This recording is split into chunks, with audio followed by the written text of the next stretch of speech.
ॐ नमो भगवते वासुदेवाय। ॐ नमो भगवते वासुदेवाय। वासुदेवाय कृष्णदेवाय। ॐ नमो भगवते वासुदेवाय।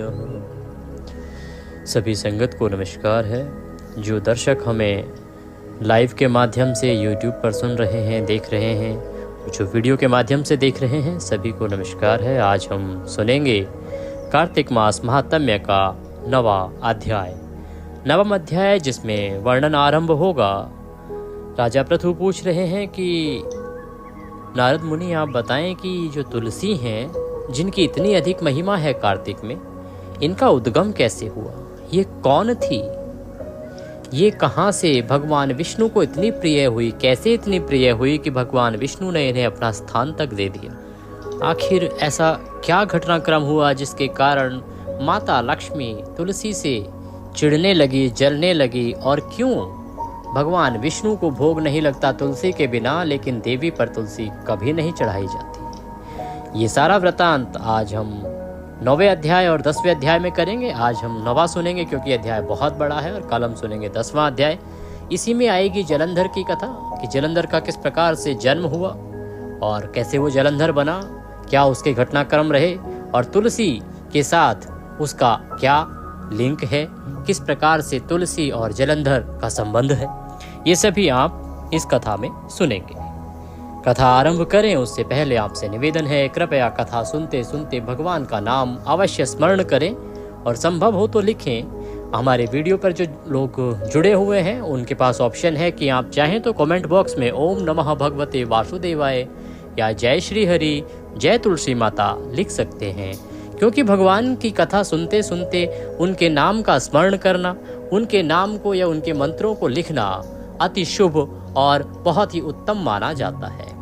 इससे जब आप कथा सुन रहे होते हैं तो आपका पुण्य कई गुना बढ़ जाता है। इसीलिए कमेंट बॉक्स में अवश्य लिखें ओम नमः भगवते वासुदेवाय या जय श्री हरि। आइए अब कथा आरंभ करते हैं। सबसे पहले भगवान गणेश को याद करेंगे, माँ सरस्वती की वंदना करेंगे और गुरुदेव को याद करते हुए, प्रणाम करते हुए आज की कथा आरंभ करें। वक्रतुंड महाकाय सूर्यकोटि समप्रभ निर्विघ्नं कुरु मे देव सर्वकार्येषु सर्वदा। बोलिए गणेश जी महाराज की जय। या देवी सर्वभूतेषु मां सरस्वती रूपेण संस्थितै नमस्तस्यै नमस्तस्यै नमस्तस्यै नमो नमः। बोलिए सरस्वती महारानी की जय। ॐ गुरुर्ब्रह्मा गुरुर्विष्णु गुरुर्देव महेश्वरः गुरुर्साक्षात् परब्रह्म तस्मै श्री गुरुवे नमः। बोले गुरुदेव महाराज की जय। कार्तिक मास महात्म्य 9वां अध्याय। महाराज पृथु मुनिराज नारद से बोले कि हे मुनिश्रेष्ठ, आपने कार्तिक व्रत में तुलसी की मूल में विष्णु भगवान का पूजन कहा है। सो हे भगवान, मैं तुलसी के महात्म्य को पूछना चाहता हूँ। यह कहाँ और किस प्रकार पैदा हुई, वे सब कथा बताने की कृपा करें। देवराज नारद बोले, एक समय सब देवता व अप्सराओं के साथ इंद्र शिव के दर्शन के लिए कैलाश की ओर गए। वहाँ उन्होंने एक भयंकर स्वरूप, भयंकर आंख और बड़े बड़े दांत वाला एक पुरुष देखा। इंद्र ने उससे पूछा कि तू कौन है और परमपिता परमेश्वर शिव जी कहाँ गए हैं? बार बार पूछने पर भी जब उसने कोई उत्तर न दिया तो इंद्र ने क्रोधित होकर बड़ी शक्ति के साथ उसको एक वज्र मारा। इसके प्रहार से उनके कंठ नीले हो गए और वह वज्र जलकर भस्म हो गया। तब भगवान रुद्र अपने तेज से इंद्र को जलाने लगे। यह दशा देखकर बृहस्पति इंद्र को दंड के समान पृथ्वी पर गिराकर हाथ जोड़कर स्तुति करने लगे। हे देवाधिदेव, कृपालु शंभु, हे त्रिपुरारी, आपको प्रणाम है। उनकी इस प्रार्थना से भगवान शिव प्रसन्न हुए। तब बृहस्पति देव ने कहा, हे भगवान, इंद्र आपकी शरणागत है उसकी रक्षा करो और अपने नेत्र से प्रकट ज्वाला को शांत करो। जब बृहस्पति ने इस प्रकार प्रार्थना की तो रुद्र प्रसन्न होते हुए बोले कि तुमने इंद्र की रक्षा की, इसीलिए तुम जीव कहलाओगे। मेरे मस्तक से उत्पन्न अग्नि अब फिर कैसे प्रवेश कर सकती है? क्योंकि भगवान शिव की आंखों से जब तीसरी आंख से अग्नि निकली तो वो वापस प्रवेश नहीं कर सकती थी। तो भगवान कहते हैं कि अब इसको कहीं और नुकसान ना हो, इसीलिए मैं इसे समुद्र में फेंक देता हूँ, ताकि ना तो इंद्र को कष्ट दे और कहीं और अगर छोड़ूंगा तो उसको भी कष्ट होगा, इसीलिए मैं इसे समुद्र में छोड़ देता हूँ। ऐसा कहकर शिवजी ने उस अग्नि को हाथ में लेकर समुद्र में फेंक दिया। यह अग्नि गंगा सागर के संगम पर जाकर गिरी और वहां उसने एक बालक का रूप ग्रहण कर लिया और बालक का रूप धारण करके रोने लगी। उसके शब्द से स्वर्ग से सत्यलोक सब बहरे हो गए, पृथ्वी कांपने लगी। तब ब्रह्मा जी वहां पहुंचे और पूछा, यह अद्भुत बालक किसका है? ब्रह्मा जी की बात सुनकर समुद्र ने प्रणाम करके कहा कि हे प्रभु, गंगा सागर के संगम से यह उत्पन्न हुआ है। फिर उसे ब्रह्मा जी की गोद में देते हुए कहा कि हे जग के स्वामी, इसका जातक आदि संस्कार करिए। इस बीच उस बालक ने ब्रह्मा जी की दाढ़ी पकड़ ली और उसे हिलाने लगा। इससे उनके आंसू गिरने लगे। बड़ी कठिनता से वे अपनी दाढ़ी छुड़ाकर बोले कि समुद्र, इसने हमारे नेत्रों से जल निकाला है, इससे इसका नाम जलंधर हुआ। तरुणावस्था में यह संपूर्ण शास्त्रों का ज्ञाता होगा तथा रुद्र के सिवाय और कोई इसे मार नहीं सकेगा। ब्रह्मा जी ने इस प्रकार उसे आशीर्वाद दिया और ऐसा कहकर राक्षसों के गुरु शुक्राचार्य को बुलाया। शुक्राचार्य को बुलाकर उसे राजगद्दी पर बिठा दिया और राक्षसों का राजा बना दिया और ब्रह्मा जी वहां से अंतर्ध्यान हो गए। सागर ने अपने पुत्र जलंधर का विवाह कालनेमी की पुत्री वृंदा से कर दिया। वह वीर और बलवान राक्षस सभी को परास्त करता हुआ एक समय पर शुक्राचार्य जी की सहायता से पृथ्वी पर राज्य करने लगा। देखते ही देखते उसने तीनों लोकों में हाहाकार मचा दिया और वह स्वर्ग तक पहुंच गया और तीनों लोकों पर उसने अपना राज्य कर लिया। उस समय पर त्रिलोकी में ऐसा कोई राजा नहीं था जो उसे परास्त कर सके और त्रिलोकी में ऐसी कोई शोभायमान वस्तु नहीं थी जो उसके राज्य में या उसके पास ना हो। नारद जी कहते हैं कि हे राजा प्रभु, हम एक बार जलंधर के राज्य में पहुंचे। जलंधर ने हमारा बड़ा आदर और सत्कार किया। भक्ति भाव से पूजन करके कहने लगा कि महाराज, आपका कैसे आगमन हुआ, क्या आज्ञा है?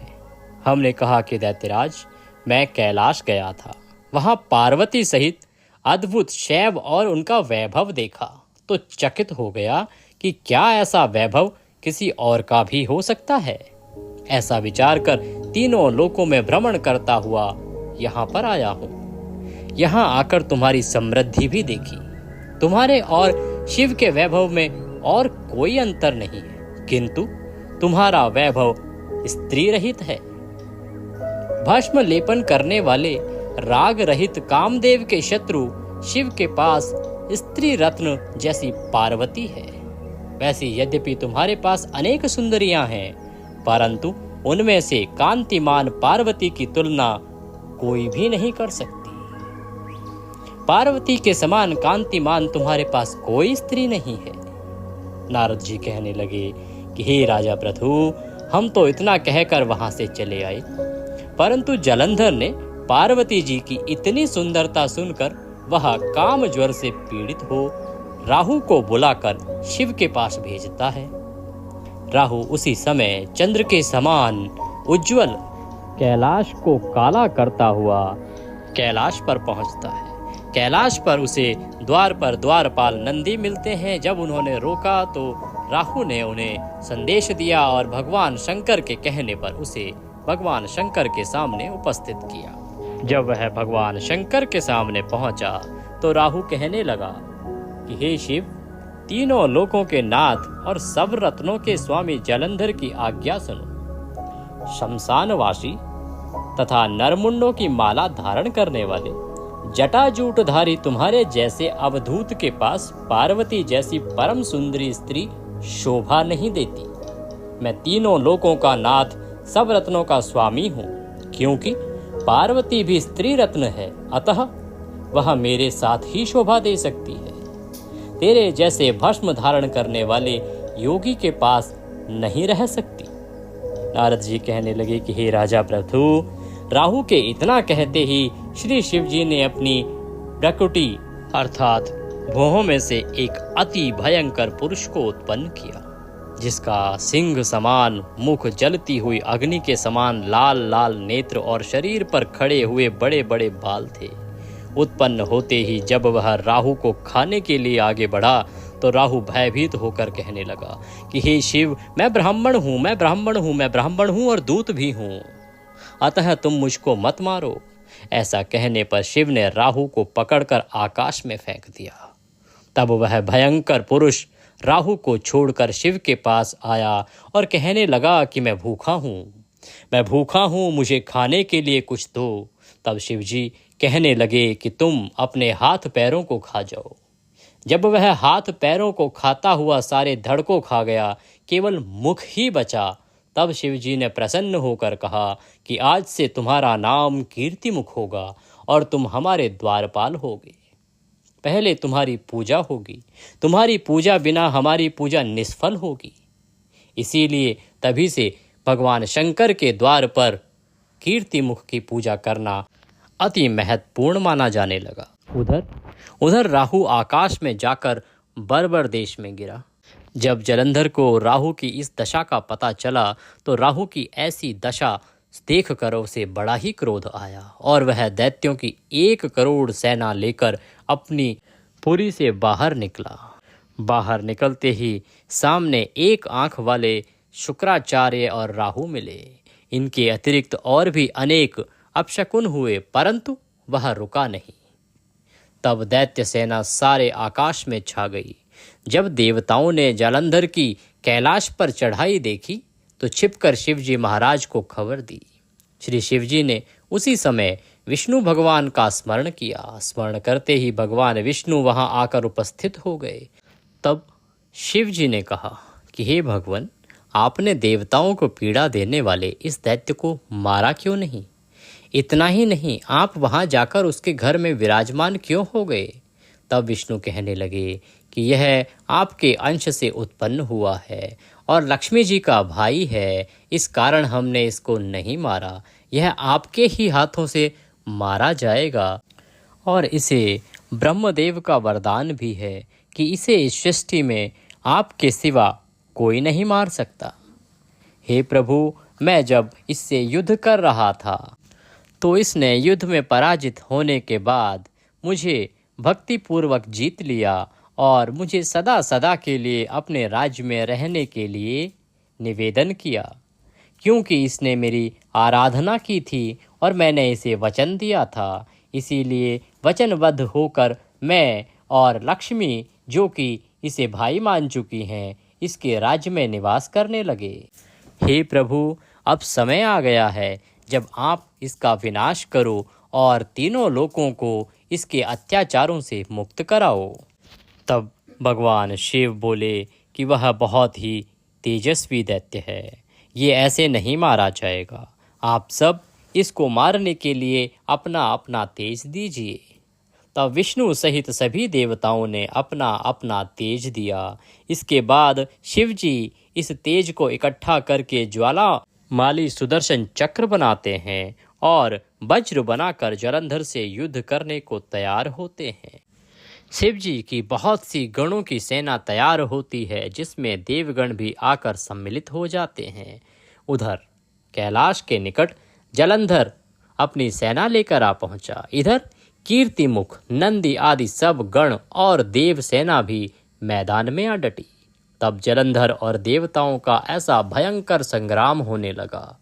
गणों की इस मार से घबराकर दैत्य सेना भागने लगी। दैत्य सेना को इस प्रकार भागता देख जलंधर के सेनापति शुंभ और निशुंभ तथा कालनेमी आगे आए। इनको देखकर दैत्यों ने अनेक प्रकार से प्रहार किए जिससे देवसेना मार खाकर भागने लगी। तब गणेश और शुंभ का महाघोर युद्ध हुआ। इस बार अपनी सेना को भागती देखकर जलंधर स्वयं रण क्षेत्र में आ गया। देवसेना की ओर से वीरभद्र अनेक प्रकार के प्रहार जलंधर पर करता रहा। तब जलंधर ने क्रोध में आकर अपना परिध उस पर दे मारा और उसके रथ की पताका काट दी। साथ ही जलंधर ने बाण वर्षा करके देवसेना में भगदड़ मचा दी। अपनी सेना की ऐसी दशा देख स्वयं शिवजी बैल पर चढ़कर युद्ध के लिए आए और आते ही दैत्य बाणों के तीव्र प्रहार किए। इन प्रहारों से दैत्य सेना इस प्रकार भागने लगी जैसे कार्तिक व्रत से पाप भाग जाता है।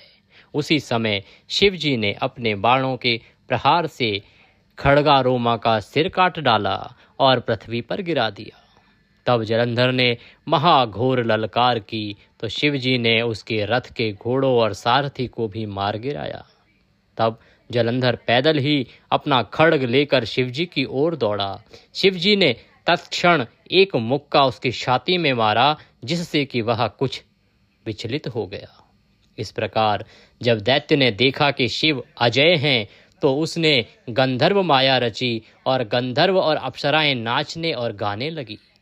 शिवजी भी इस माया में फंसकर नाचने लग गए, गाने लग गए।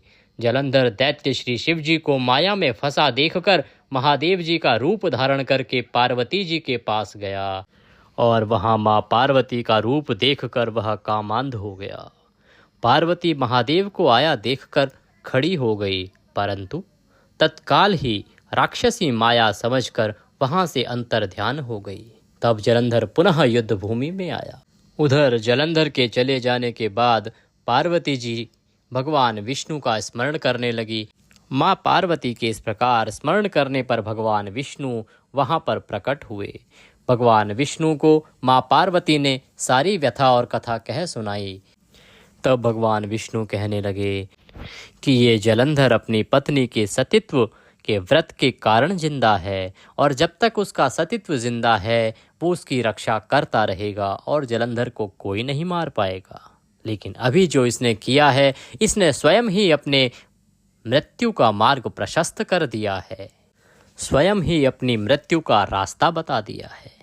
यह दुष्ट वृंदा के पतिव्रत धर्म के कारण ही मृत्यु को प्राप्त नहीं होता है।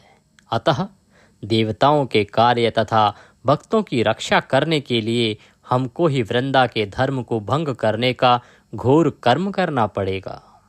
ऐसा करने पर ही इस दुष्ट की मृत्यु होगी। इस प्रकार से भगवान विचार करने लगे। इतनी ही देर में उधर युद्ध क्षेत्र में शिवजी भी राक्षसी माया से मुक्त होकर जलंधर को आया देख उसके साथ युद्ध करने लगे और उस पर भयंकर बाणों का प्रहार करने लगे। कार्तिक महात्म्य 9वां अध्याय संपूर्ण। इसी के साथ कार्तिक मास महात्म्य का 9वां अध्याय यहाँ पर समाप्त होता है।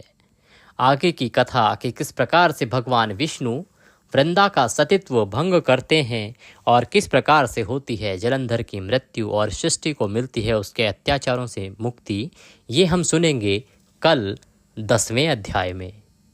आज देंगे कथा को यहीं पर विराम। आप सभी थोड़ा कीर्तन करें, ओम नमः भगवते वासुदेवाय मंत्र का जाप करें। ऑनलाइन सुनने वाले या वीडियो देखने वाले कमेंट बॉक्स में ओम नमः भगवते वासुदेवाय लिखें। भगवान सबका कल्याण करें।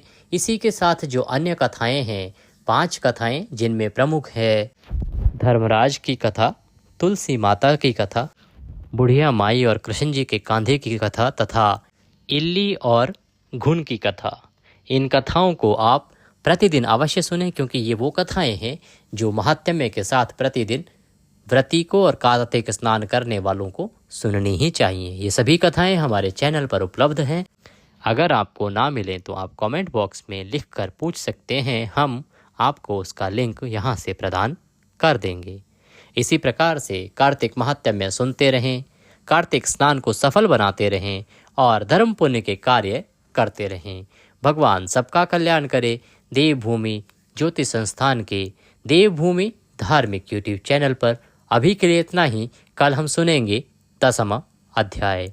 बोले विष्णु भगवान की जय।